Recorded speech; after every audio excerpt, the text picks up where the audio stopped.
I'm 19 years old female was traveling alone on an 11-hour flight today.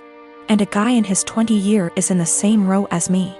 I was exhausted because I only got 4 hours of sleep before the flight so I could sleep on the plane, but this guy, we'll call him C, keeps trying to make conversation. C starts off by telling me he's autistic, and then asking me if I like K-pop, and he keeps non-stop talking and rarely gives me a chance to speak, not that I wanted to. I tried to be polite because I have ADHD and I understand how social cues are difficult, so he probably can't tell I'm not in the mood.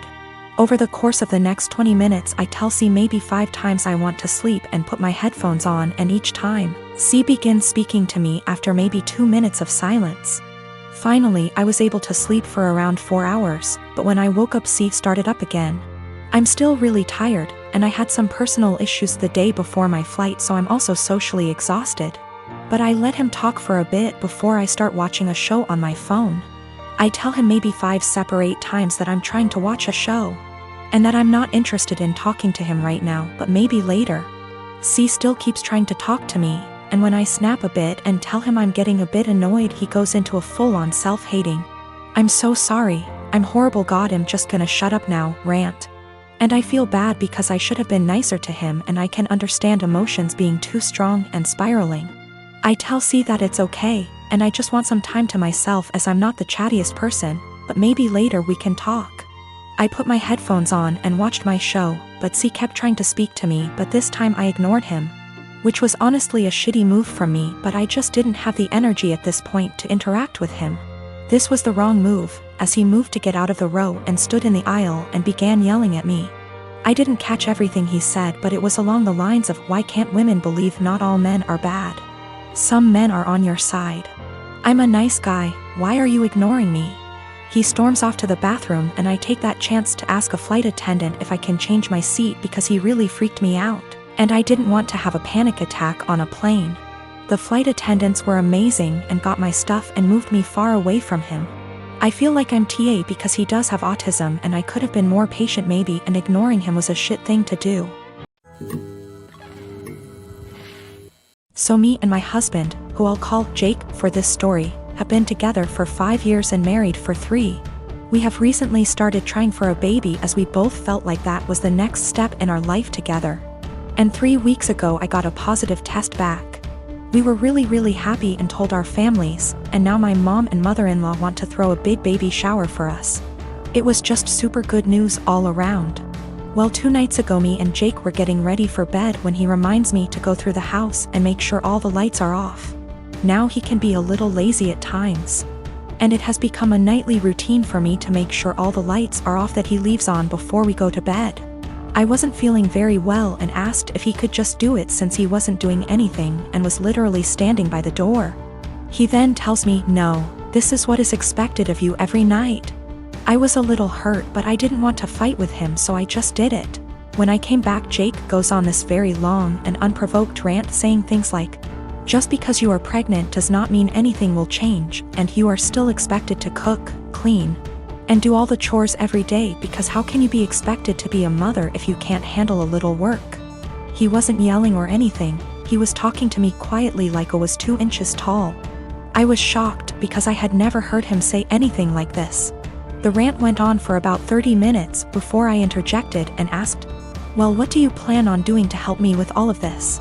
He then got extremely defensive, saying he works his ass off at his job to provide for me and what is going to be our future children. For context, I don't work ATM, my job was not paying enough to justify me going, so I am a full-time college student.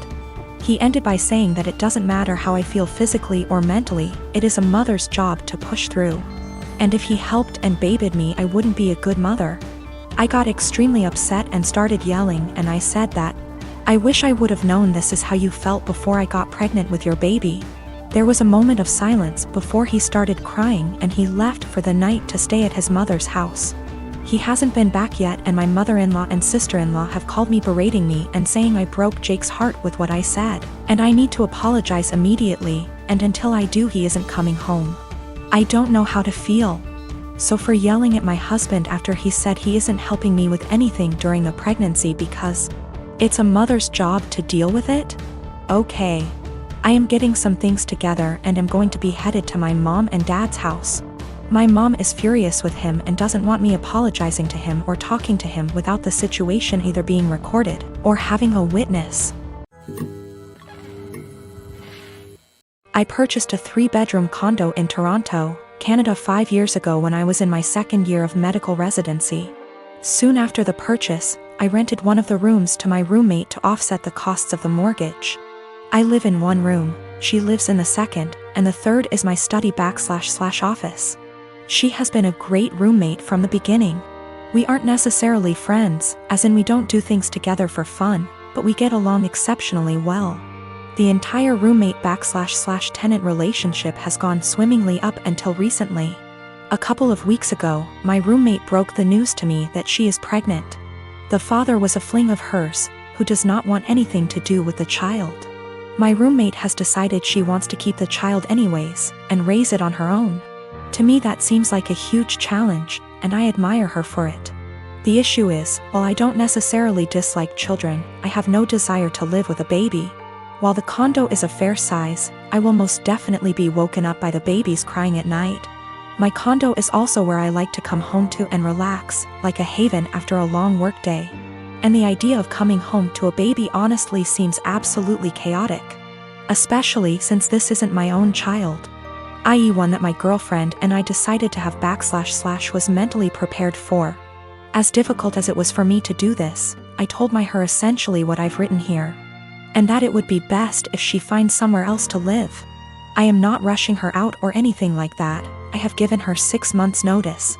Since any later than that will come too close to the birth. She was honestly quite taken aback by this, and thought that I was being cruel. Her primary concern is that rent has gone up substantially in this city since she signed on with me. I haven't increased her rent since she moved in, so she's essentially paying 2015 rent. She works as a waitress, and will likely need to find a lesser apartment to keep within the same budget. A couple of other considerations are that she was out of work while restaurants were closed. But I did waive her rent for that period. All of the furniture is also mine, aside from her bedroom, so she would need to figure something out on that front as well. Aside from all of the child expenses. I understand her position, and I feel horrible about the situation, but I honestly can't do it. I haven't been able to give life much thought lately, as work has been quite busy. Firstly, I have a friend in real estate, and I'm going to see if they can help her try to find some affordable listings. Secondly, as I don't plan to take on another tenant after her, and can afford to do this anyway, I have decided I'm going to waive her rent for the remainder of the tenancy. This will hopefully give her a bit of a boost to get on her feet. I consulted an attorney to be 1000% sure, and this is perfectly legal.